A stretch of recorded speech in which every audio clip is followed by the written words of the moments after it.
questions or comments from the mics, and you will have 1 minute to make a comment or ask a question. Very confidently, the past financial statements, but you can't audit the future.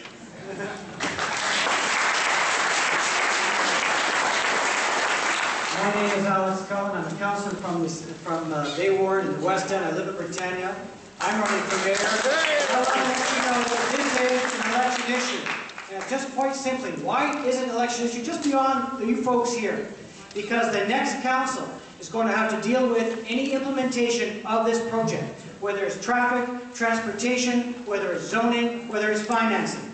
The city manager has inserted into the agreement a termination clause where both sides can walk away just paying for the cost. So don't take out of your head that people are going to be sued. We have an opportunity here for taxpayers to say what they want to have happen here in Lansdowne Park, in this jewel in the center of the city. Make use of your democratic right.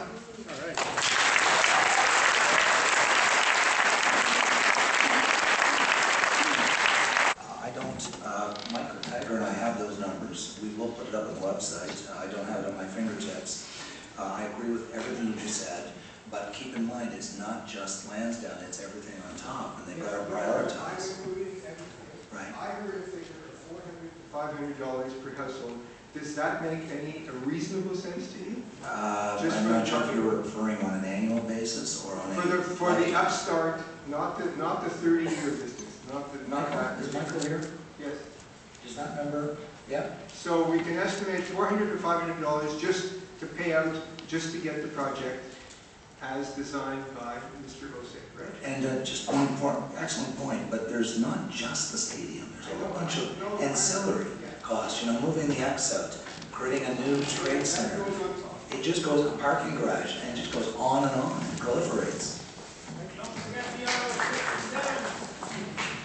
My name is Robert Hilton. I'm a citizen of Glebe for the last 29 issue, and that is the idea of legality. Let's face it, folks, the City of Ottawa is not an entity unto itself. We are part of the Ontario province. There are laws in terms of how things are done, procurement and so forth.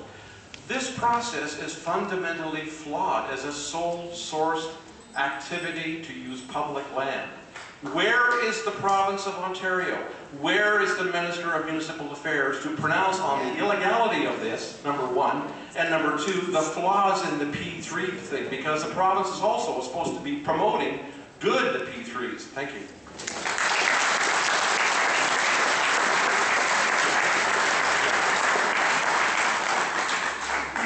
This has already been mentioned by a previous speaker, a similar thing, but I think if petitions were sent around all of the neighborhoods, Glebe, Ottawa South, etc., where the person signing the petition committed to not spending any money in any retail outlet on Lansdowne should they be built because we oppose the plan. You know, if volunteers carried that to every house in the Glebe, Ottawa South, and others, I think, you know, a lot of the people that haven't taken any action are against it, but don't come to meetings, you know, aren't political at all. They would, if they're against it, they'll simply sign it. That can go out to all of the, you know, the retailers that are planning on going in there are going to have to start wondering about how their business plan is going to work. You know, a commitment for 5 years or something. You know, people feel strongly about it. I would certainly sign it myself. It might be a very simple thing to do to show them that it's not going to pay off. It's not going to be a financially good venture to put stores there. Thanks.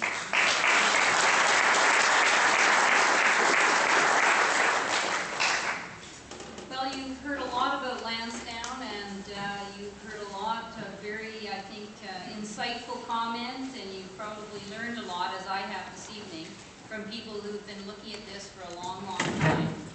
And a lot of people at the microphones have asked what they can do, and I think that it's very important that we move very quickly to doing something because the vote is in 10 days. So we have 10 days to try to change the opinion of a number of councillors that we believe could possibly be influenced by the kind of insightful and thoughtful comments, and even by a vote count of how many people phone in to say that they are opposed.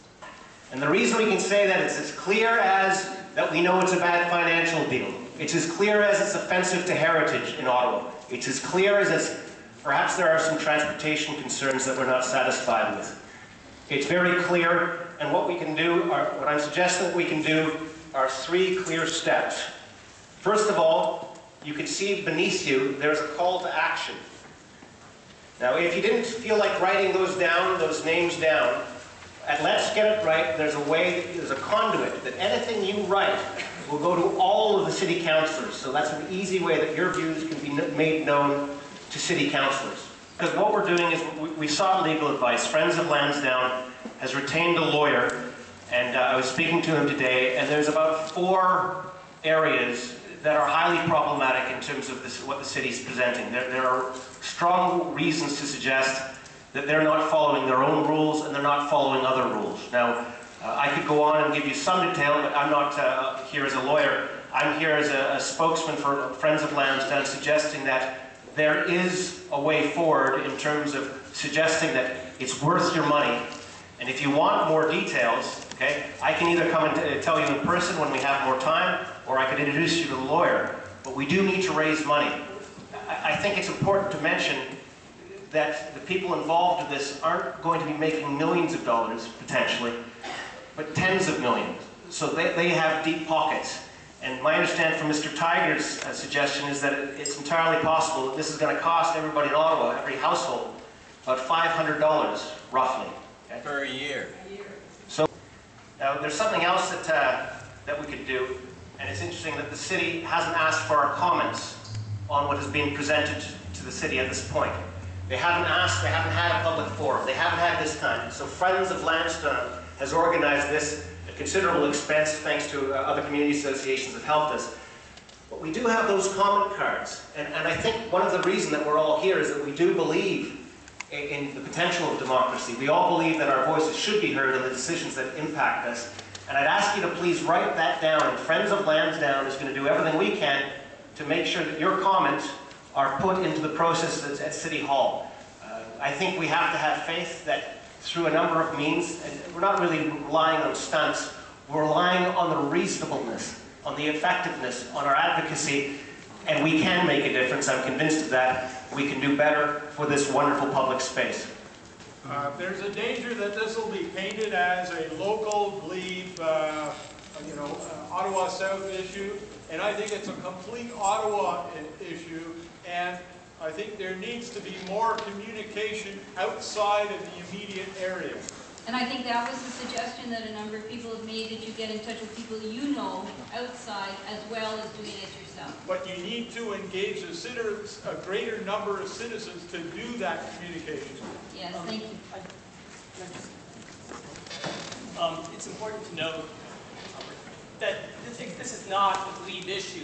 The whole proposal, first of all, about taking this public land and turning it, for example, into a world-class park, the reason it would happen at Lansdowne is because this is the last piece of available large land downtown. It was Le Breton, that's gone now, that's gone to another developer, and Lansdowne is it. So this, for example, park proposal is not happening in the glebe, it's happening because Lansdowne is the last piece of available land on the canal, downtown, central neighborhood. It's not about the glebe.